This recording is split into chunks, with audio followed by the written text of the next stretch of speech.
নমস্কার বন্ধুরা, সবাই কেমন আছো? দেখো, আমরা কিছুদিন আগে দীঘাতে চলে গেছিলাম। দীঘা, পুরী, দার্জিলিং সবাই যায়, প্রতি বছরই যায়, নতুন করে দেখানোর কিছু নেই। কিন্তু দীঘাতে আমরা এবার গেছিলাম জগন্নাথ দেবকে পুজো দিতে, কেন ওখানে জগন্নাথ মন্দির হয়ে গেছে। দেখতেই পাচ্ছ, আমরা জুতো রেখে এই মন্দিরের ঢোকার জন্য চলছি।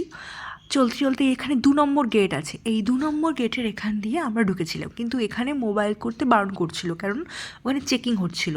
তো চেকিং করার পর যখন আমরা ভেতরে ঢুকলাম, ভেতরে ঢুকে প্রাঙ্গণটা বিশাল প্রাঙ্গণ, প্রচুর জায়গা রয়েছে, সবাই বসে রয়েছে, কেউ সেলফি তুলছে, বাচ্চারা খেলাধুলা করছে, সবাই যে যার মতো রিল বানাচ্ছে।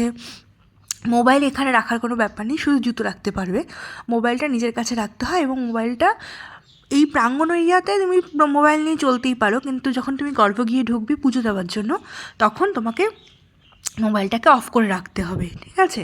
এই দেখতেই পাচ্ছ, প্রাঙ্গণের মধ্যে প্রচুর লোক, সবাই যে যার মতো চলছে ফিরছে, নানান রকম ছবি তুলছে, সরি, সব রকম করছে। এখানে বাচ্চারা খেলাধুলা করছে, এখানে ভোগেরও ব্যবস্থা আছে। যাই হোক, আমরা এই ছবি তুলতে তুলতে যেতে যেতে এগোচ্ছিলাম। এখানে দেখতে পাচ্ছি ছাতাওয়ালা জায়গাটা, এখানে পুজোর জন্য প্রসাদ নিতে হবে, মানে পুজো দেবে তুমি, সে প্রসাদ নিতে হবে। এখানেও একজন লাইন দিয়ে প্রসাদ নিতেই পারো। 50 টাকার প্যাকেট রয়েছে, 100 টাকার প্যাকেট রয়েছে। তো 50 টাকার প্যাকেটে গজা রয়েছে, আর 100 টাকার প্যাকেটে লাড্ডু রয়েছে। তো এবার তোমার ইচ্ছে মতো তোমরা পুজো দেবে। তো সেই প্রসাদটা কিনে নিয়ে আমরা মন্দিরের ভেতর ঢুকতে শুরু করে দিয়েছি। এবার দেখো, মন্দিরের ভেতর ঢুকে গেছি, এবার উঠছি, মানে মন্দিরে পুজো দেওয়ার জন্য যেখান থেকে লাইন দিতে হবে, গর্ভগৃহে ঢুকবো, সেখানে আমরা যাচ্ছি। কিন্তু তার আগে, যাওয়ার আগে, এই ছোটো ছোটো ছোটো ছোটো ঠাকুরের মূর্তিগুলো রয়েছে, সেখানে নাম দেওয়া রয়েছে, সেখানে তোমরা পুজো দিতে পারো, বা পুজো দেওয়া মানে কি, নমস্কার করা, একটু ফটো তোলা, এইসব করতেই পারো।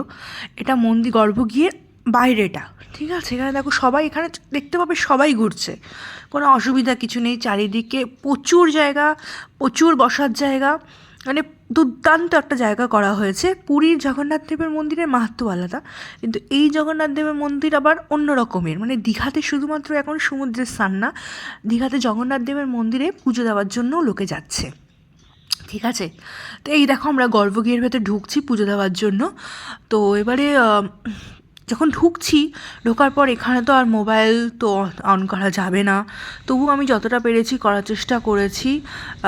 দেখতেই পাচ্ছ, ঢুকতে শুরু করে দিয়েছি আমরা, ঠিক আছে? এবার ঢুকে এইবার মোবাইলটা অফ করে দিতে হয়েছে। এবার পুজো টুজো দিয়ে আমরা বেরিয়ে আবার আমি যখন বাইরে এলাম গর্ভগৃহের, তখন মোবাইলটা আর অন করা হয়েছে, ঠিক আছে? এইখানে প্রচুর চারিদিকে, বললাম না জায়গা প্রচুর, তো এখানে সবাই বসে রয়েছে। প্রচুর পিকনিক পার্টি গেছিলো, পিকনিক মানে বাচ্চারা গেছিলো আর কি, স্কুল থেকে নিয়ে যাওয়া হয়েছিল তাদের দেখানোর জন্য। লোকাল লোক প্রচুর ছিল যারা পুজো দিতে গেছিলো। তো আমরাও এরকম পুজো টুজো দিয়ে বেরিয়ে অনেকক্ষণ ওখানে প্রাঙ্গণে বসেছিলাম। ওখানে বসেই আমরা ছবি তুলেছি, প্রসাদ খেয়েছি, রিল বানিয়েছি, অনেক কিছু করেছি, ঠিক আছে? এখানে কোনো রকম ব্যাপার নেই। তো দেখতেই পাচ্ছ কত সুন্দর করে সাজানো হয়েছে, কত সুন্দর পরিষ্কার পরিচ্ছন্ন একটা জায়গা, যে কোনো মানুষের গেলে মনটা ভরে যাবে, এত সুন্দর একটা জায়গা। যারা এখনও পর্যন্ত যেয়ে উঠতে পারোনি, তারা অবশ্যই যাও, খুব খুব খুব ভালো লাগবে, মানে মনটা আনন্দে ভরে যাবে। দীঘার একটা নতুন জায়গা, যেখানে গেলে মানুষের মনটা ভরে যাবে।